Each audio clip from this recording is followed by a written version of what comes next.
Hello, everybody. I am going to just talk quickly about how to take a test online. This is our first test, so I'll give you all the instructions, which, stay tuned, may change in the future if I get Respondus up and going. But we might not need that. That's a thing that like locks up your computer and monitors you during the test, which I'm not a huge fan of. I'm not sure I'd like to do that. So let's just all be on our best, the honor system, our best behavior. All right. Directions. First and foremost, study. Go over the review sheet and relook at the book or video lectures. Those are there for you. I don't say that I make the best videos, but they're there for you. They're close to what I do in class. Um, Type out your essay question and have it ready to cut and paste onto the test. You're allowed to use your book for that. You're allowed to spend as much time as you want for that, and you should do that. You should be ready to go with that question.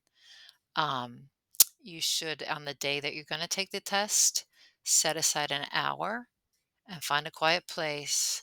And then you're going to log into Blackboard and launch the test. Now, once the test is launched, it is automatically timed for 60 minutes with forced completion, meaning if you do not finish it, it'll be kicked off. It might even be 59 minutes. Just keep working through the test. If you've studied, it should not be a problem. I have set it so there's no backtracking allowed. So once you see a question, you must answer it and submit it. If you don't submit it, you're not going to move forward on the test. And once you do submit it, you cannot go back to that question. So I know sometimes when you're in person, you think, oh, it'll come to me. I'll go forward. I'll move on. It can't happen on an online test. It's just too easy to say, I'll go look it up and come back to that question. So, frankly, the whole test is designed so that your answers are based on knowledge that you're putting together, not just knowledge you can take right out of the textbook. But of course, some things are based on that type of thing, but the test is designed so that to limit that, because you're not allowed to use your book except for the essay. So again, study. um, and just to reiterate, if you use exact dates, you will be given a 0 for that question. If you use exact dates more than 3 times, you will fail the exam. And I want to be clear about that. Exact dates indicate that you are exactly looking up exact dates in your exact textbook or on the exact internet. That is just a dead giveaway. If you're going to be blatant enough to do it, I'm going to give you a 0. When I ask for time periods, I am referring to Paleolithic, Neolithic, Mesopotamian or Bronze Age, or Egyptian. Those are your choices. Those are the bold um, headings on your review sheet. Those are the ones you need to know.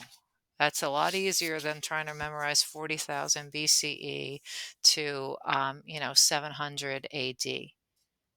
Again, no exact dates.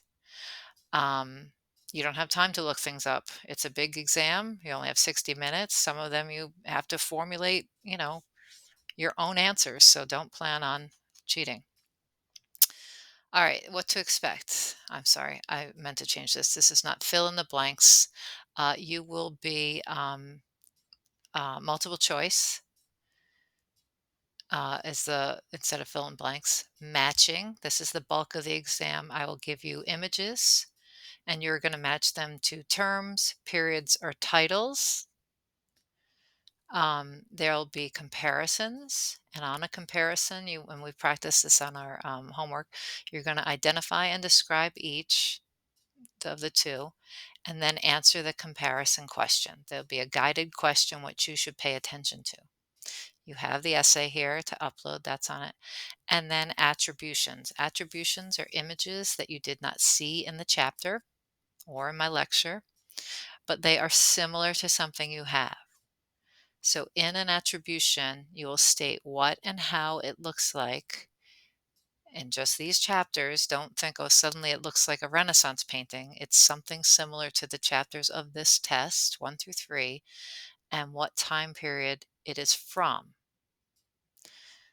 So state what and how it looks like from these chapters, and which of these chapters, what time period it is from. So to practice. Attendance this week, since you didn't have anything due on Tuesday at midnight, this will count for your attendance, and it's also 5 points, but it's good practice, and then I'll give you feedback um, for so you understand what an attribution is. It's not a great part of the exam, but just so you know, because I do them in most of my exams, I think it's a great way to see if you've understood or learned about these images. So this is your practice attribution. After you watch this video you're watching now, go to the assignment I just posted on Blackboard on week 4, and it says practice attribution. And I want you to attribute this work to a time period that we have seen. And what have you seen from that time period that looks like it? And how does it look like it?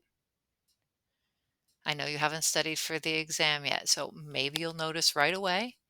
On this one, you can use your book if you want, but you're going to attribute this. Attribute is like give credit to this image to a time period, not an exact date.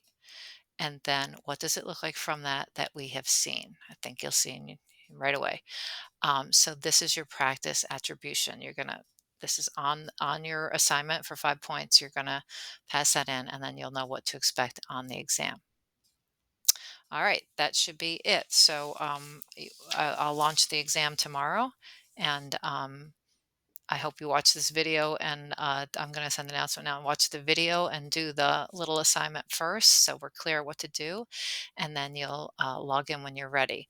I know there's no hurry. Most people don't take it until like Sunday, Saturday, Monday. So email as always if you have any questions. Okay, thanks.